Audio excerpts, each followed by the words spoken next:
Hi everyone, it's Georgia, and thank you for joining me on this very casual video about my thoughts about gun violence. And isn't it something that I'd pick the middle of nature to talk about gun violence?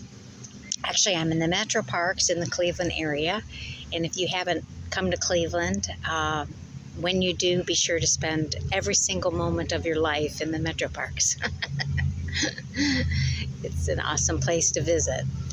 And as I'm sitting here with all these people and their picnics, and I got about 6 picnics all around me in this one area that is familiar to me, what I realized is I have 6 opportunities for somebody to break out with an AK-47 and start shooting.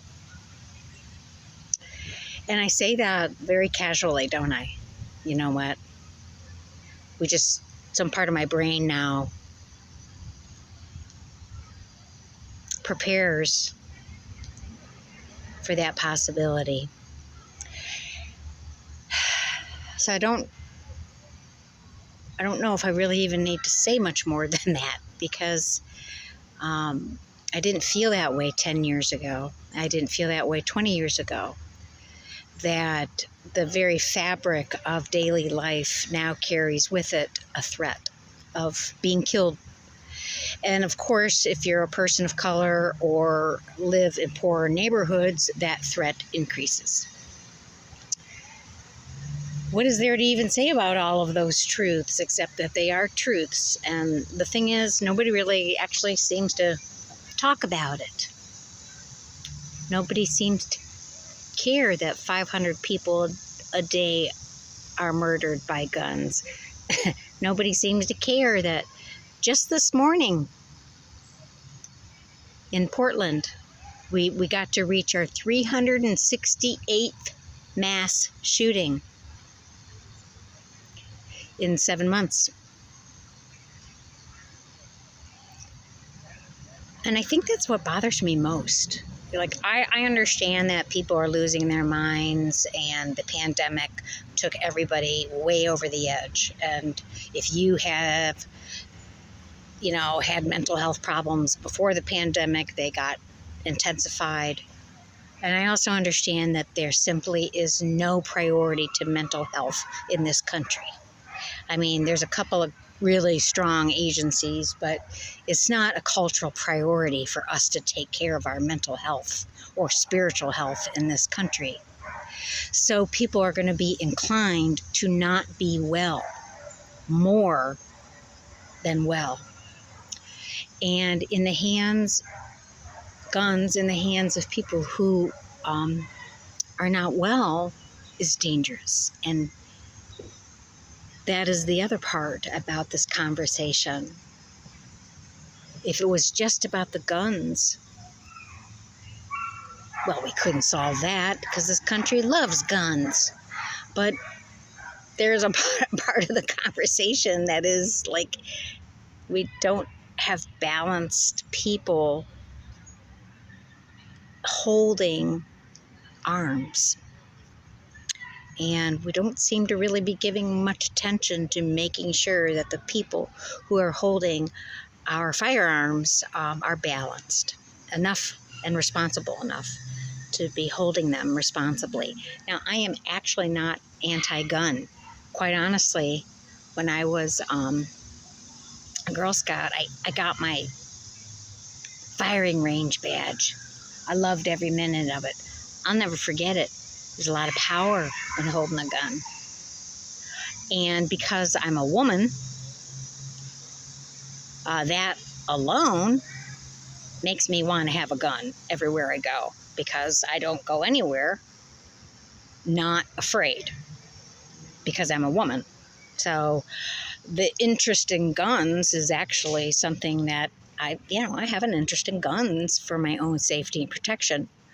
And the experiences I've had on the road have made it something that has crossed my mind several times. Like, golly, I wish I had a little pistol, and maybe I'll get one day.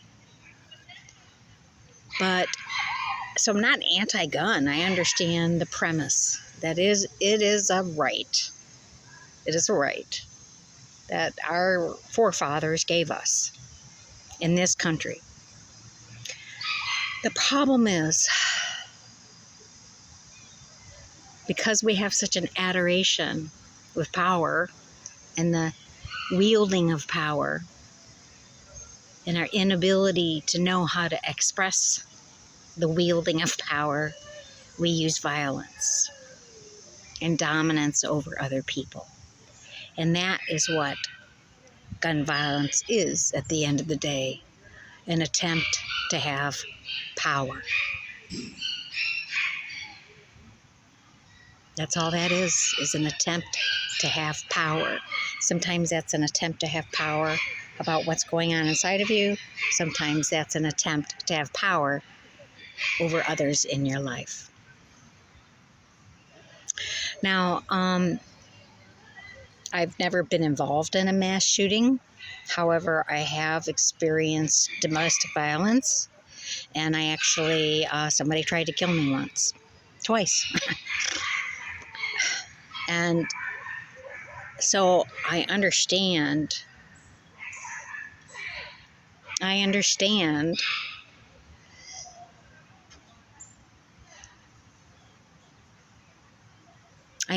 the threat of life and how traumatic it is.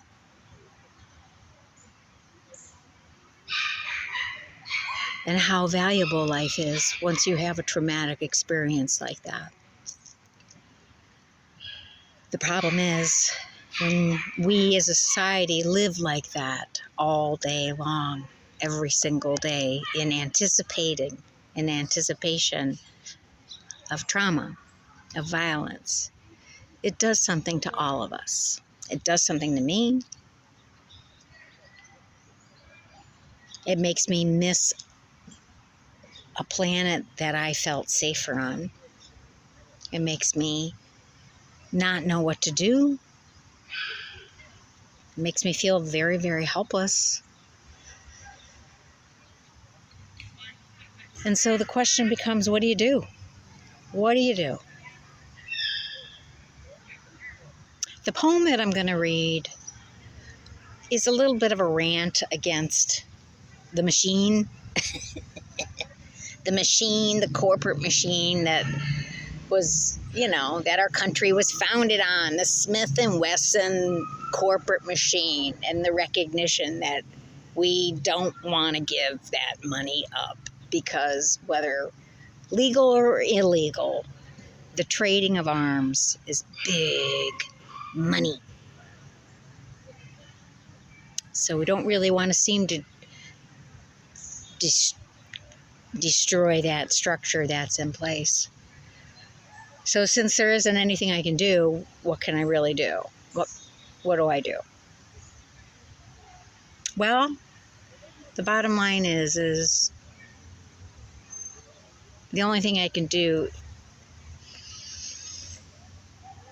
is keep myself safe. And secondly, emanate a different vibration on the planet. Be something different than what is out there.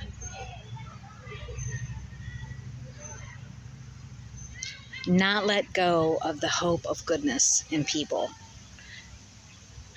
Be something other than defensiveness or attack. Create doorways of peace. Be welcoming. Live out what the true meaning of community really means. Apologize. Ask for forgiveness. Be forgiveness. What can I do? Keep young people safe. Because I'm telling you, at least I have a few decades behind me of feeling like community was safe. Yeah, well, we don't have that anymore, do we? We're all living on this edge of fear. So we want to bolster the sense of safety for our young people because they need it. They're allowed to be young people. We need to hold them in safety and love. What can I do? I can be something other than dominant or powerful. I could be powerful in a healthy, collaborative way.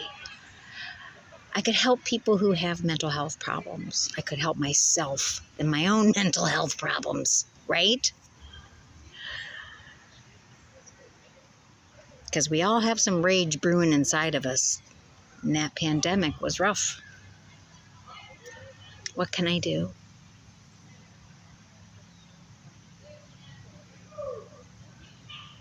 I could try to be something opposite than murder.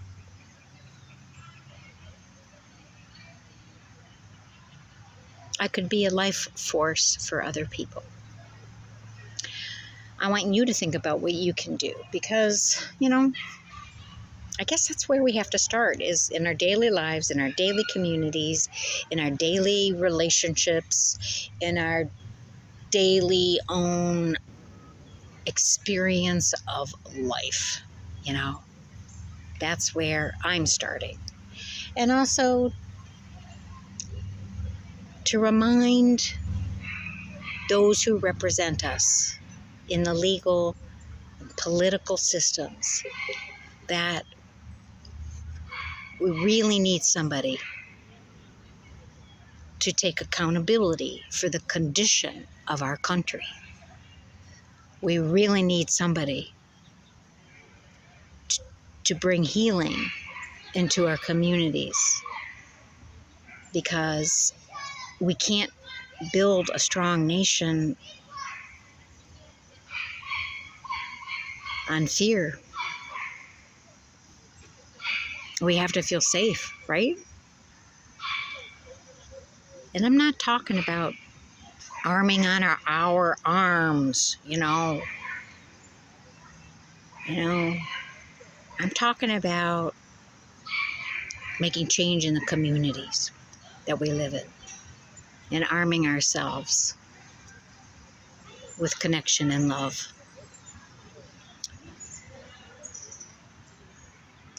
So that's my little rant for today. And mostly, as I said earlier, I'm sorry for the young people who were born into this world at this point. And I hope that we are the good co-creators to make them feel more safe. I'm going to read a poem that I don't like a lot of. It's tough to read poems about violence, quite honestly. Let's see what I can find out. And I found this poem. It was after a mass shooting in. I don't think it matters where. I have so many I can't even. Forgot the names. I was just waiting for Cleveland to get hit, which it did. This is by a high schooler named Carson Smith. It was something about the way she writes that I enjoyed. Hold on one second. This is called Shun the Thought, and it was written in 2015. The line for the local convenience store stretched out to Market Avenue's dirt curb, past makeshift street clowns juggling the poor and the stench of population curb. We make like big balloons who self-implode, fires to fight fires, guns to fight guns, fighting for survival makes more erode when a dark illusion has fooled billions. Little John waits in line with his mommy. No more than a decade, he learns to shoot. Life was quiet, like a dark raging sea. Now we shake from a screen and men in suits. Fear not, trembling people of the world. There is a way to end the gun violence, to stop making cannons of the knurled. Guns for all. Shun to think of guns absent. Automatics in the professor's desk, 2 pistols strapped to Sally's little thighs, and common fear was something more grotesque. Endless rivers of red and eyes for eyes.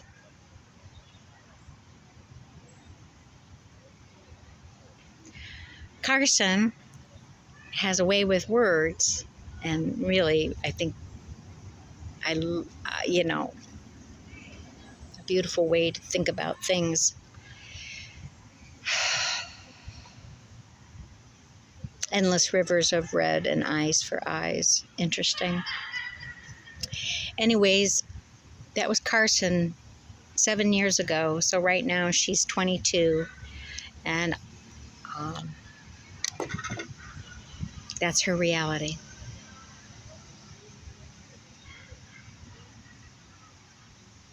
I'll be in DC. The poem that I am reading is a little more literal than Carson's, meaning I think it's more of a I think it's more of a rant. That's okay. It's my chance to do my thing, and I'm glad to say my truths and remind one another that this isn't how we should be living. And we are the creators of how we want to live. So think about what you want to do to help. Bye-bye.